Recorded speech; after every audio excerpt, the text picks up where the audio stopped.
велики святи силовещи си неправедни Божии, искам те благодаря, Господи, на тази възможност, привилегия, Господи, да ти даш, такова, Господи, да бъдем събрани, Боже, в Твоето име, Господне.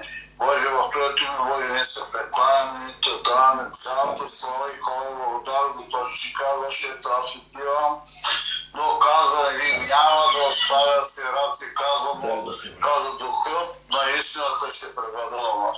И ние ти благодарим, Господи, на това, че истина, ние сме Твои Татко Небесен. Благодарим ти, Боже, че ти си Алфа и Омега. Ти си Бог, който си създал, ти си създал, Господи, нас. Какво искаме да ти кажем? Искаме да ти кажем, Господи, че ти си. Всичко е в Твоята суверенна воля. Господи, ние ти благодарим. Молим си, Боже, за всички болни, за всички немощи, за всички страдащи, Господи, това, Боже, събрани повече от 2 или 3, Господи, ние си тук да болим, че ти свързи. Който плати на кръста и Господи, ти си ни освободил, Боже, наистина, Боже, си да запечатал с, Господи, с Святия си Дух, Господи, Твоя небесен. И си направил, Господи, да бъдем Твои синове и Твои дъщери. Този час, Господи, аз се моля. Ние покрай всеки един от нас. Както Мартимей, Господи, викаш и привлякал Твоето внимание, тази вечер, Господи, ние викаме и искаме да привлечем Твоето внимание. И ти казваш, Господи,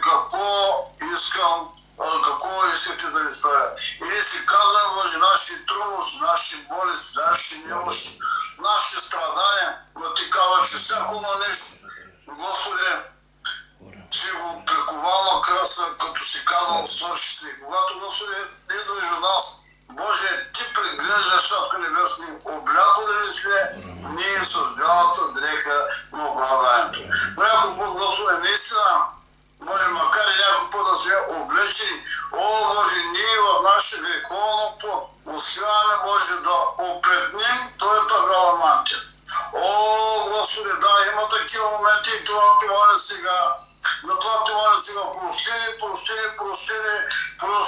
моля Святи, простини, Татко Небесне, за да може, Господи, Святи, Боже, да бъдем чист, да бъдем чисти, Господи, този ви сон, Господи, както си казва в Твоето слово, Боже, Святи, да бъде един чистен сон, Боже, да няма пятно, Господи, по него, но наистина, Господи, да бъде висон от права. И, Господи, нека днес на тази вечер да се наречем, че ние сме дървета на правото, Господи, в Твоето име, чрез Христос. О, Господи, чрез Христос, Боже, ние сме всирени и благословени. Молим Ти сега, Господи, за врага.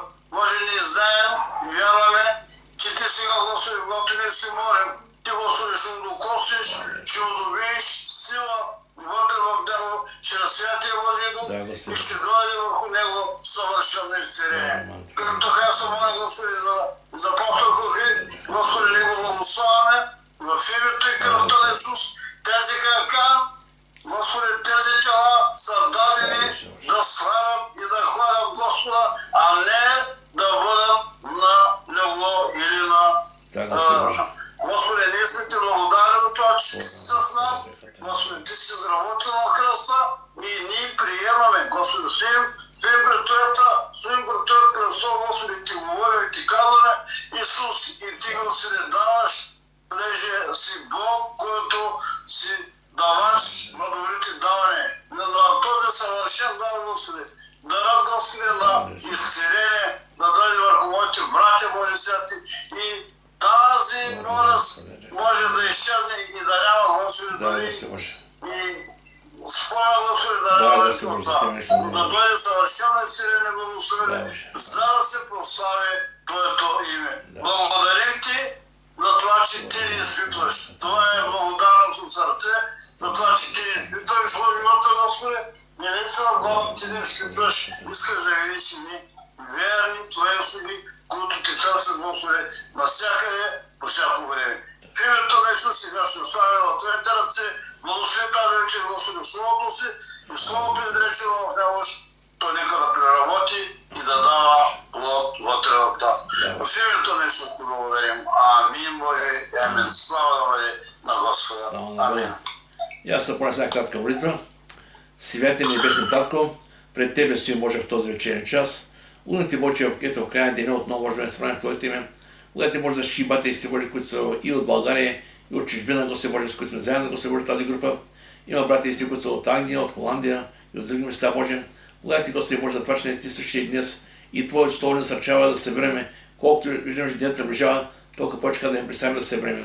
Благодарен си, Боже, че си Твоето присъствие, за Духът Ти свят, който е в нас и с нас, за Словото, което се насърчава, с което насърчаваш, да си даваш, не даваш, не Господи, така. Вяра, Господи Боже, даваш ни Слово Боже, чрез което да растем вяра и да не се Слово, чрез което се обогатяваме, да знаем как да живеем, как се усъвършенстваме, Боже, в Тебе. Сега те моля, татко, специално за брат Вали, Господи Боже, който е от Бургас. Моля, Святи Господи, ето брата вчера е претърпял инсулт, Господи Боже, в момента е в болницата. Святи Господи, ние си молим цялата група за него сега. Нека да бъде съвършено здрав, съвършено възстановен, Господи Боже. Моля Ти, Господи, Ти се прослави, Господи Боже. Ако да има лекари, добри лекари, те са ограничения, имат определени възможности, Господи Боже. Не знаем, че Боже, живота на всеки човек е в Твоята ръка. И Те молим, Татко, за милост, за него, наистина, благословите на това семейство. Знаеш, Светите Боже, състоянието Боже, това е на количка. И не е изцели, Господи Боже, стане да ходи, Господи Боже. Моля също е стратинка, Боже, и не е благослови, Татко, укрепи, Боже. Моля за целия дом на брата, Господи Боже. Наистина това се прослави, Господи Боже, в този час, в този живот, Господи Боже. Сега Те моля, Татко, благослови Словото си и Словото нека да се върне празно, но да извърши това, за което е в този час. От всички мои брати и сестри, които сме заедно на групата, от тези, които ги няма, които после ще влядат, Господи Боже. Не забравяй, не остави никого Боже, в така само си сега. Словото Ти, Боже, нека Твоята ръка движка, Боже. Амин, Татко. Амин, Боже. Амин. Слава да бъде на Господа. Сега искам така сборя за Боже, спрете микрофоните. Ами днеска така среждаем се, сега с това говорихме. И те вика, брат Вали, една моя комшика, каза млада комшика, живеем заедно, днеска се отшла. И така някакси, така да слонично разговаряхме с нея, така. Това е човешкият живот. В крайна краща всеки ден идва и се отива, има определени дни, но важното е в този живот решението, което вземем, избора, който правим. Това е, за това искам да говоря днес сега. За най-важният избор или най-важното решение в живота ни.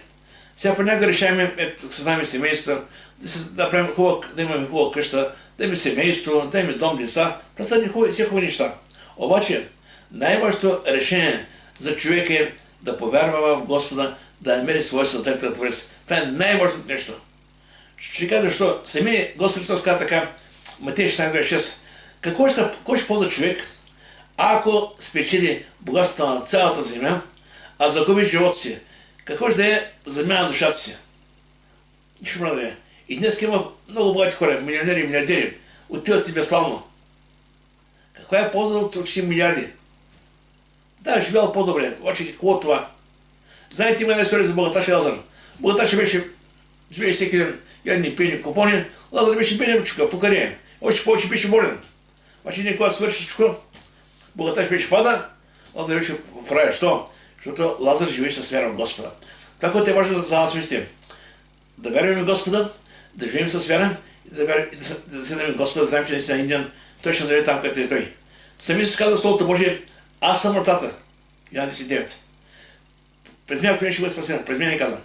Исаия 45:20 каза така, към мен погледнете и спасение бъдете всички земни краища. Към мен погледнете. Няма че къде живееш. Няма че в кое време живееш. От значение къде е Исус Христос. В сърцето ти и в живота ти. Това е най-важно. За много хора да се вярват в Бога само покрай празници. Като е Велик ден, всички сме християни. Като е Исус Христос, Коледа, всички сме християни. След това, като мине, вече елате не вижте. И не на определени дни. Християнството е всеки ден да живееш с Бога. След така събудиш, да кажеш, татко, благодаря за този човечен ден, който ми даваш. Имам така наистина желание днес това да направя, но просто гори на Бога, както и ти гори на баща си. Когато до обяд си режиш да обядаш, помоли се на Бога. Вечерта приединиш пак, помоли се на Бога, покай се, ако нещо сбъркал. Вижте, Бог иска неговите деца да имат живо общение с Него, живо. Не религия, не традиции, не ритуали. Бог иска живо общение. И това става именно чрез молитвата, чрез Словото Божие. И сега, в Йоан 12:25, Исус виж какво сега, това са пак думи на Христос. Който обича живота си, ще го изгубя. А който мрази живота си на този свят, ще го спечели запази вечния живот. Виждате ли какво става свят тук? Живота това е най-силното нещо, най-силното. И когато така Словото Божие да намразим живота, тук е вече време да се самоубием. Тук става, че Просто да разберем, че на тази земя сме хора, които преминаваме. И какво да каже, когато имаме на екскурзия, на гости, като чакай, може да е много хубаво, но това е място, като виж за временно място.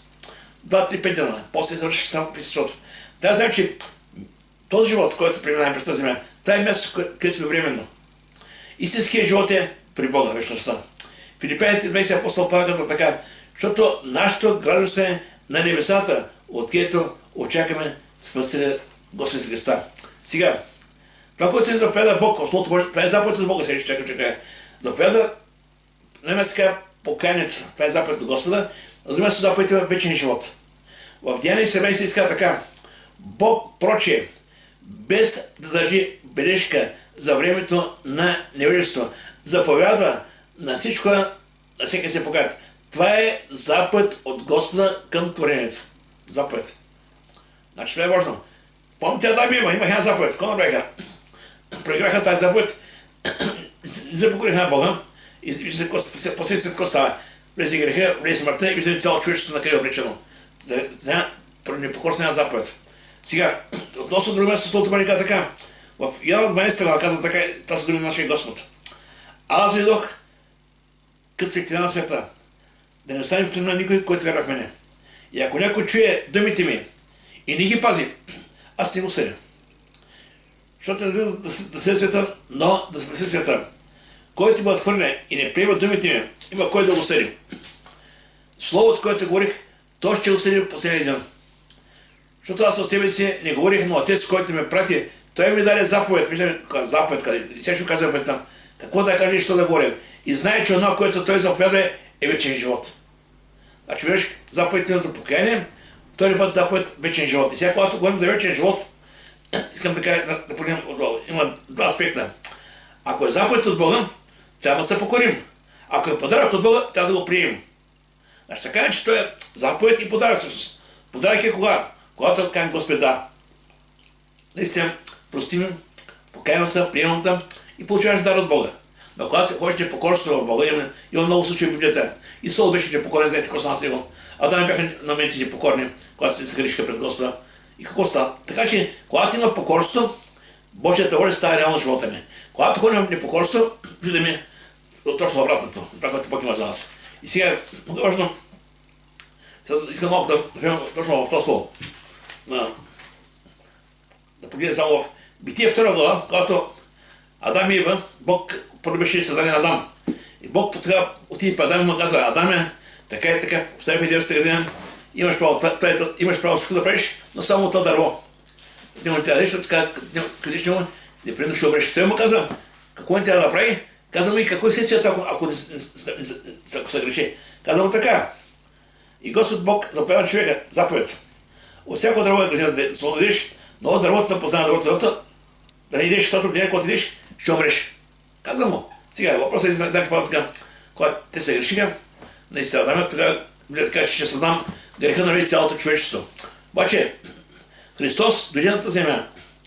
Бог спати Христос поради голямата си любов, за да има спасение за хората, да има алтернативна надежда.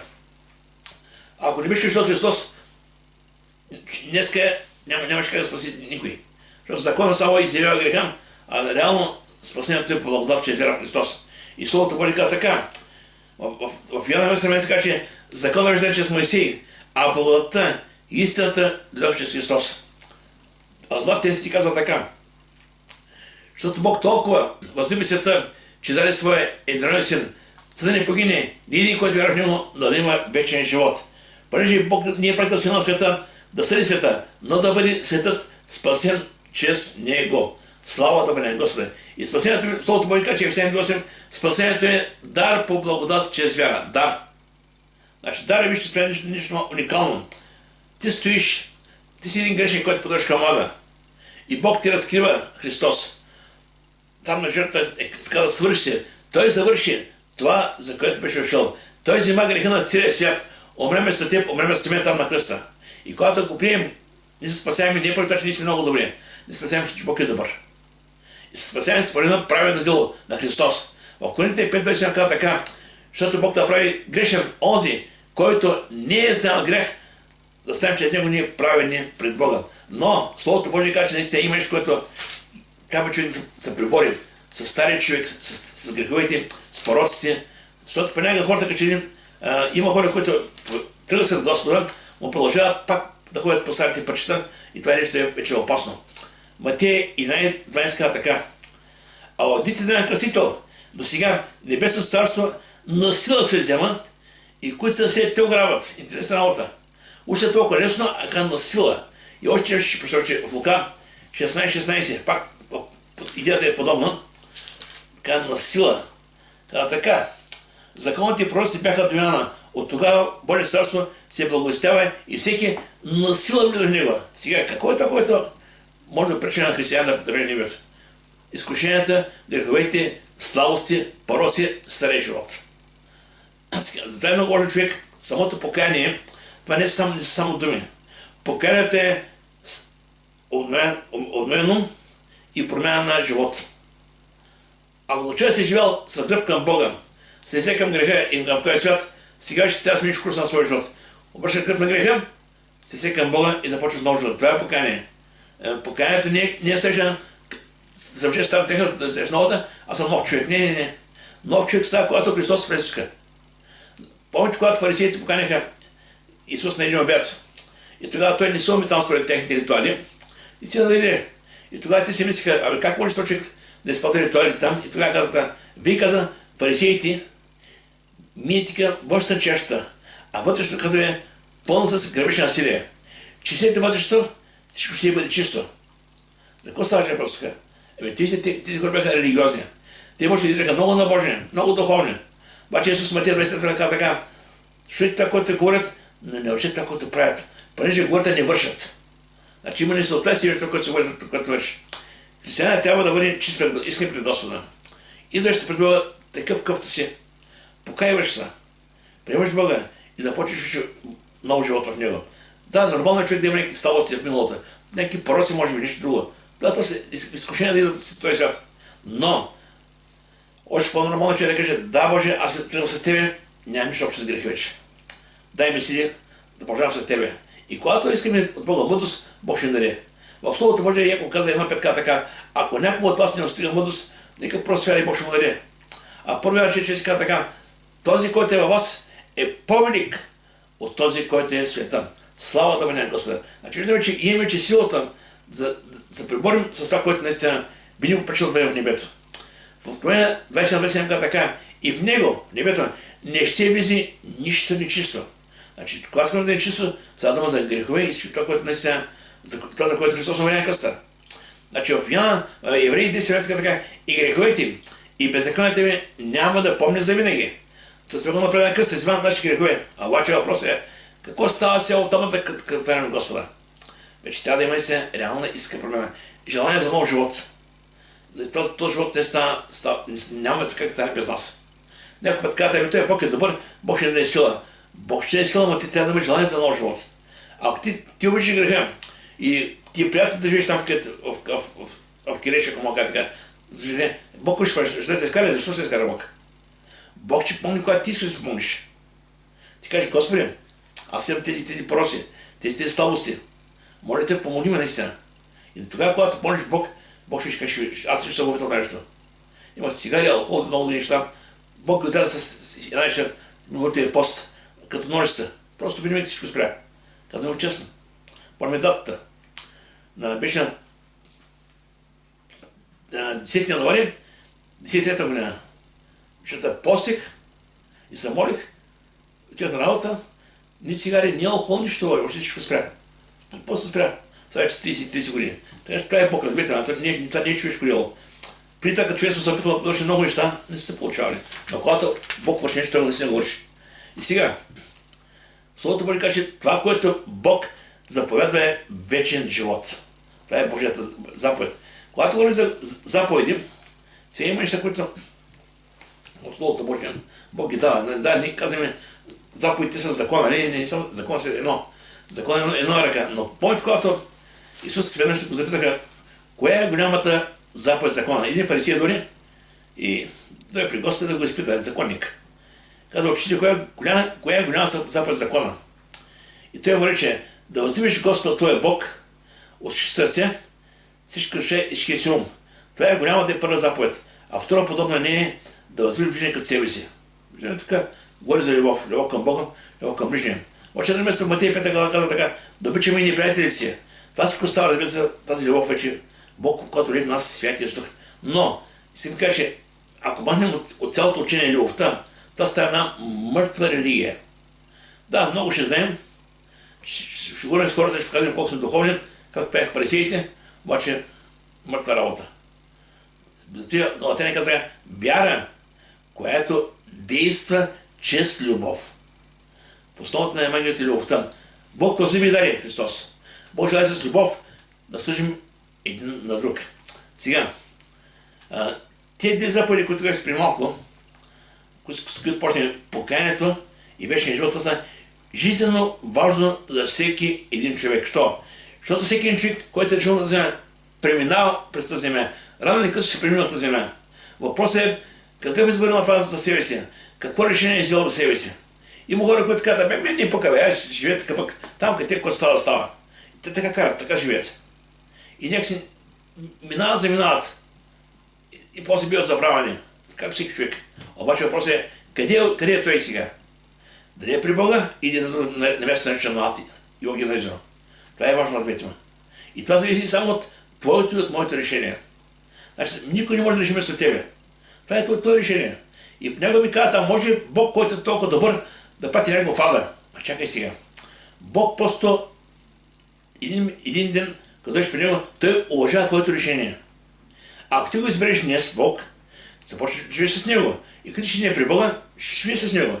Но когато ти днес отвориш Бога, и когато ти ще при Бога, може не те познавам. Това е реалността, разберете ме. Това не е приказка, това е самата истина. И сега, покаяние и вечен живот, как е важно. Покаянието е, не са само думи, разберете ме. Защото много често се говори за покаяние, хората казват: какво не са покаяли вече? Чакай. Се покаял веднъж, когато се дошъл при Бога. След това, в живота си не е женил, върши много неща, които понякога се грешаваме. Било с мисли, било с думи, било с действия, било с поглед даже понякога. Да, добре е, когато си се може да кажеш: Боже, прости ме, ако днеска съм свършил нещо грешно. Умия кръвта си отново. Защото Словото Божие и сега казва така: няма праведен човек, който да върши добро и да не греши. Значи сега дума, дали нещо добро, нещо понякога човек бърка. Така че хубаво покаянието да бъде в нашето ежедневие. Сега, в Словото Божие Исус казва Словото Божие, защото слязах от небето: не е моята воля да вършим, а волята на този, който ме е пратил. Значи виждаме, че Бог изпрати Христос с цел да извърши Неговата воля. И каква беше Божията воля, ще се разкрива, каза така. Защото това е волята на Отца ми. Всеки, който види от Сина и повярва в Него, да има вечен живот. Какво да кажем повече? Толкова я се стих. И аз да го възкреся последния ден. Значи този, който види Сина, да повярва в Него, и той ще има вечен живот в Христос. Това е самата истина. Това е смисъл на човешкия живот. Не може да толкова дали си бил толкова успешен, дали си бил много богат, дали си бил средна класа или ниша класа. Това няма толкова за голямо значение. Защото има хора, преминават през тази земя всеки по различен начин. Някои са способни, пък им да ударби, други по-малко способни, но така не, че всеки човек преминава през тази земя, прави избори в живота си, взима решение за себе си в живота си.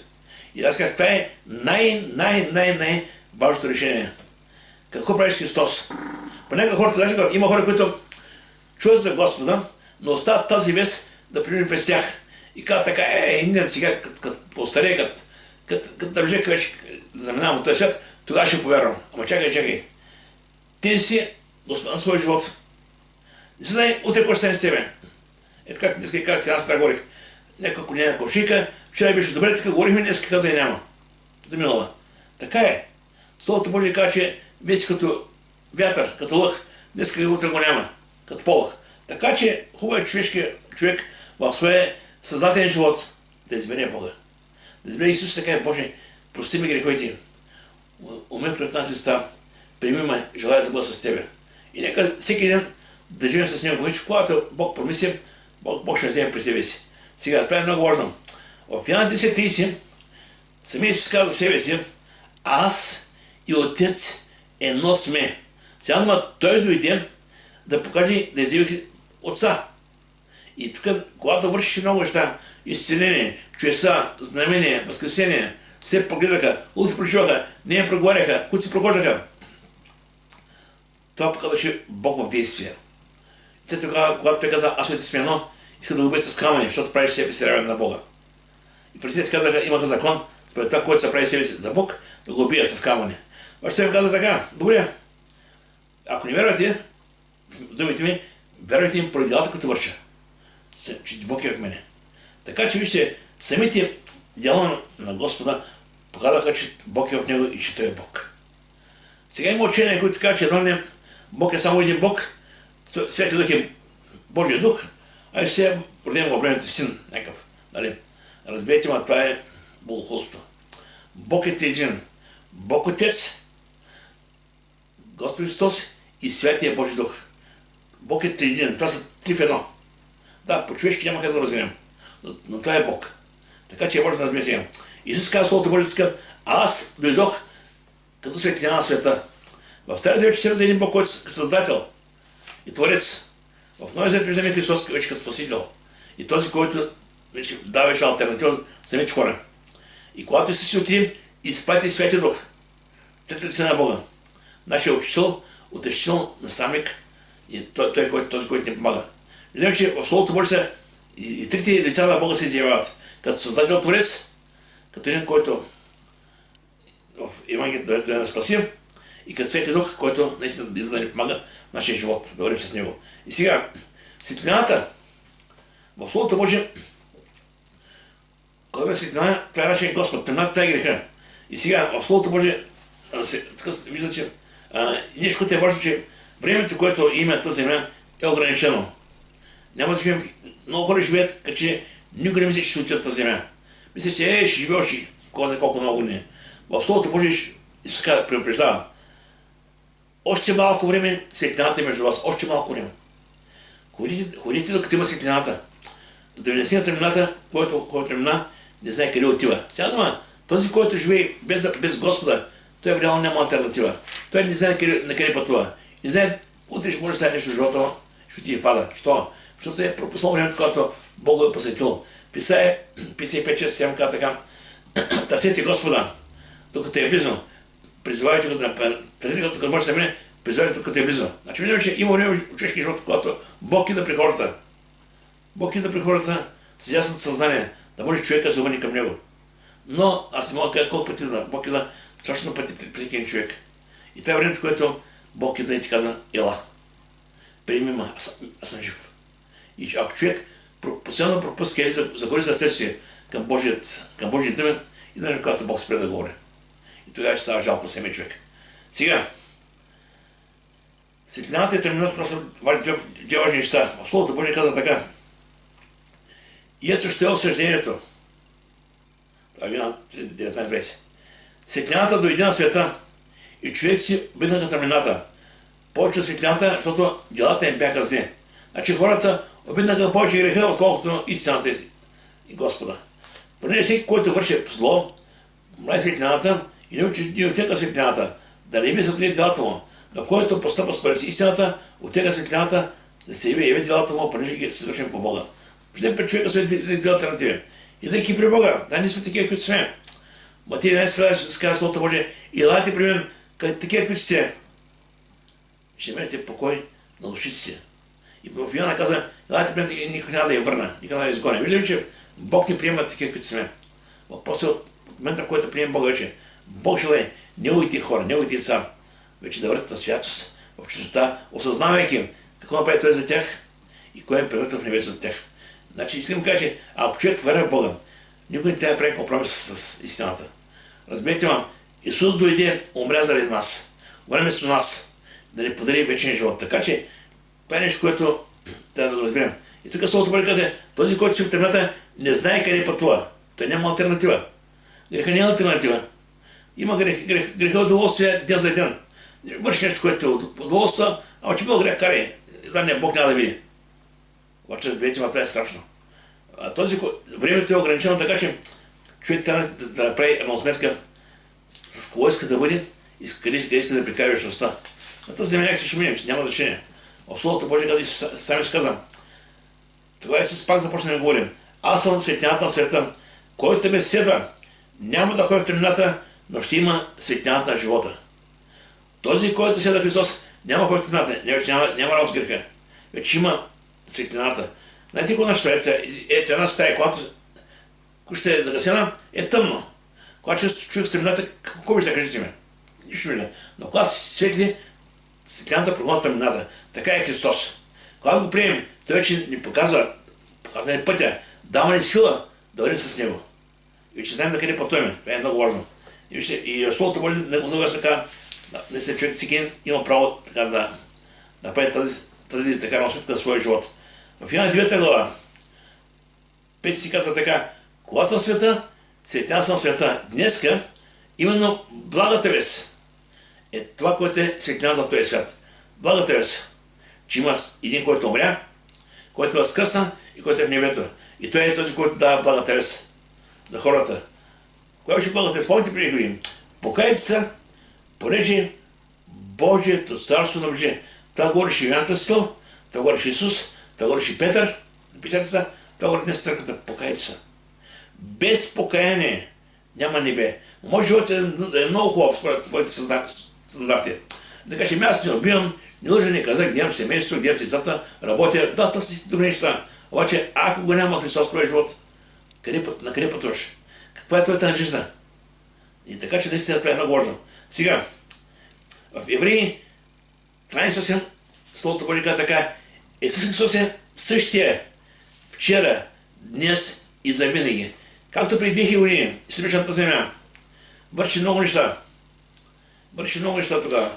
Словото Божие казва, които се прохождаха, се преговаряха, а се проглеждаха, ние преговаряха. Наистина всичко това върши Христос. Възкреси Лазар, имаш още няколко съвсем да прави Христос. Говориш благата вест, получаваш хората. Всичко това правиш Христос в гръбичната земя. И днес той е същия. Когато ние говорим от Него име, той винаги зад нас в светока потвърждава Словото. И понякога Христос Исус каза: ако някой отхвърля вас, мене отхвърля. Ако приема вас, мене приема. Разберете, ние си сами в тази духовна битка. Ние говорим Божието Слово. И Бог идва чрез духа си и това Слово докачва се на човека. И му показва кой е Бог, не се кой трябва да прави, че самия човек. Така че това е много важно. Сега, в 9-6 глава, Бог говори лично на апостол Павел, защо го призовава. Вижте сега. Знаете, Павел беше гонител на църквата, трябва да гони църквата, за да пътя за намаз, да не светлина ослепя. И тогава виж какво му казва Бог на Павел сега: но стани и се изправи. Но взете си, понеже да отидете, се явих, да те назнача свидетел на това, което ще ме видял, и на това, което ще ти открие. Като те избавям от юдейския народ и от езичните си, между които те изпращам. Защо? Да им отвориш очите. Да се обърнат от тъмнината към светлината и от осъдната светлината към Бога. И да приемат прощение на греховете си, наследството между осветените чрез вяра в мене. Той си е много дълбок, ще прочуваш веднъж. Казва така: да им отвориш очите. Да се обърнат от тъмнината към светлината, от властта на Сатана към Бога. Виждаме, тук говори за промяната, това е покаяние. И да приемат прощение на греховете си, наследството между осветените чрез вяра в мене. Виждаме, че когато човек иде благодат към даден човек, тя му дава надежда, дава му шанс за живот. Наистина, и много е жалко, когато човек пропусне този шанс. И каже: сега, не е за мен това. Не си това е за тебе. Благата е се изпратена за всички хора. Няма човек, който е навън. Сега понякога казваме: ако не си от избраните, няма стане. Това слово не е верно. Бог е избрал хората за спасение. Но въпросът е: какво избираш ти като човек? Защото никой на сила няма да бъде в небето на сила. Всеки човек трябва сам да избере себе си. Аз си казах много пъти: Исус Христос умря за всички хора. Там на кръста той прави за всички хора. И всеки един, Словото Божие каза, защото всеки, който произведе името Господне, ще спаси всеки един. Но въпросът е тук, говорим си, че всеки един сам трябва да избере. И тук Словото Божие каза така: и ако някой чуе думите ми и не ги пази, това е нещо страшно. Ако някой чуе думите ми и не ги пази, какво става с него? Вижте. В Словото Божие, наистина, в Йоанна 8:51 ще беше този стих. Само намеря.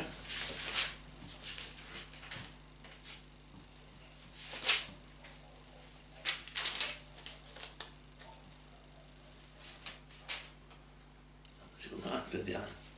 Диана като че нещо става. Само секунда. Да. Истина казвам, ако някой опази моето учение, няма да види смърт до века. Но обратното е, ако някой не опази моето учение, какво става с него? Кажете ми. Как да кажа, нещата са много страшни. Страшно е наистина човек, ако дойде при Господа и как да каже, той не е за мен и пропусне влака, ако мога така. Страшно, разберете ме. Сега, почнем го сега. Самия Исус каза, аз дойдох не да осъдя, ама да спася. Така че, нека се възползваме от това, за което е Христос. Да не пропускаме. Сега Марка 16:16 казва Словото Божие така. Марка 16:16.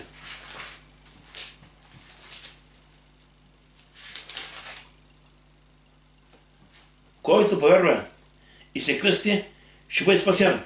А който не повярва, ще бъде осъден. Вижте колко радикално. Така няма, ама сега, знаете, някой каза, ама аз си вярвам по мой начин. Няма този начин. Вярата е една. Или вярваш в Господа, се спасяваш, или не вярваш, ще погиваш. Няма, къде кажа, няма следно положение, няма следен път. Има един път, който върви към небето, има друг път, който върви към ада. Така че това е много важно. Какво решение взема за себе си? Лука 10:16 казва така. Лука, четвъртите стихове, защото те са радикални. Там няма следен път, разбирате ме. Няма шикалкаване. Който слуша вас, мене слуша, казва Господ.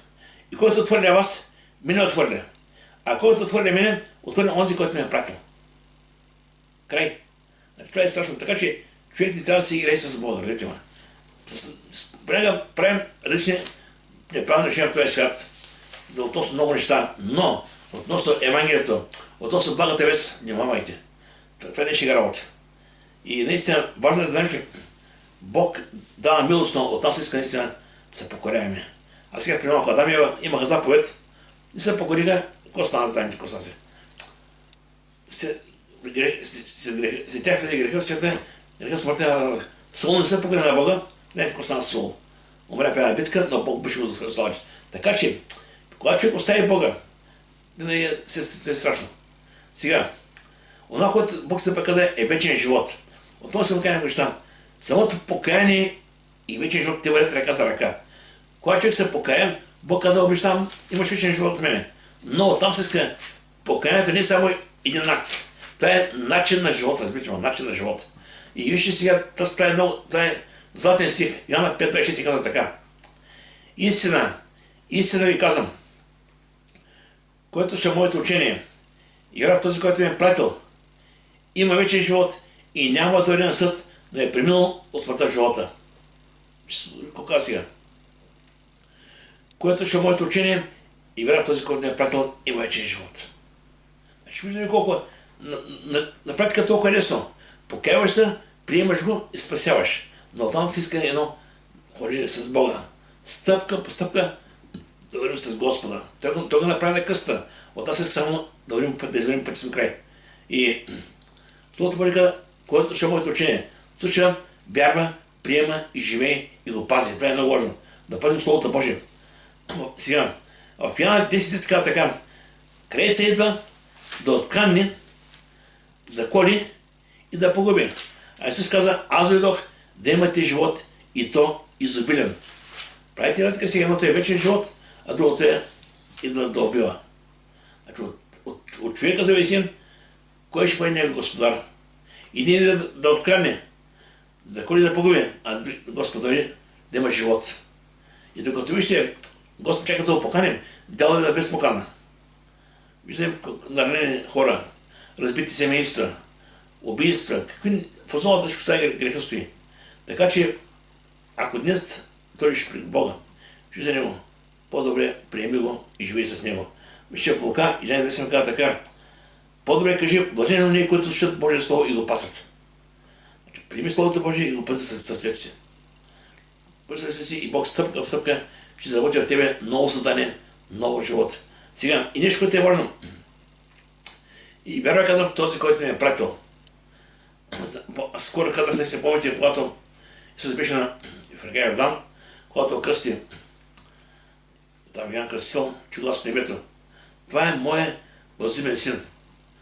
Малко по-късно беше на преображението планата, когато пак да имаш от небеса чуя, това е моят възлюбен син, не го слушайте. Така е, че Бог ни каза, че да слушаме Господа и това, което Той ни каза, именно, че има вечен живот, че вяра в Него.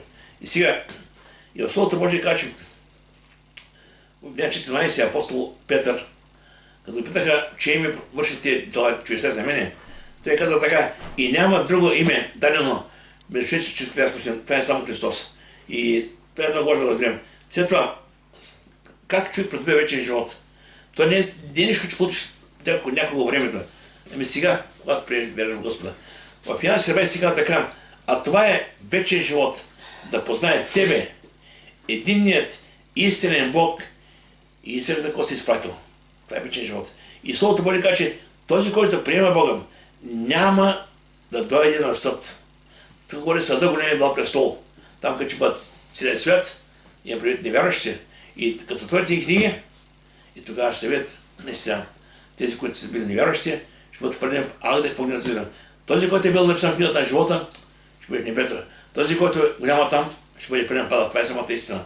И сега, и Словото Божие казва, но е преминал от смъртта в живота. Това е много важно. Всеки един човек без Бога е умрял. Мъртъв за Бога. За този свят може да е много жив. Помните, когато Лука 15 глава, блудният син, когато вземал от баща си парите, отиде ги взега и ги изпука там, и когато се ме при баща си, баща му какво каза? Пригърна го, новите дрехи облича, удари му пръстен и каза: заходите новото огънен теле, защото мой син бе мъртъв и оживя.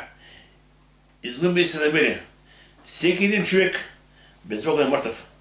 Така че трябва да знаем. И когато дадем при Бога, той наистина, той е този, който наистина ни дава живот, съживява на Ев. И тук ще почва по себе си сега, така Словото Божие описа, когато дадем при Бога става. И съжи вас, когато бяхте мъртви, ще зващате престъпления грехове. Когато сме в този свят без Бога, сме били мъртви за Бога. Може би не живи за този свят, но сега ще обратно. Бог се да живи за Него, а мъртви за този свят. Нека Бог да благослови, нека това слово да стане състатъни, знаем, че Бог ни обича и Бог ни дава вечен живот за тези, които вярват в Неговото име. Нека се молим сега кратко. Святи небесен Татко, пред Тебе стои може в този час.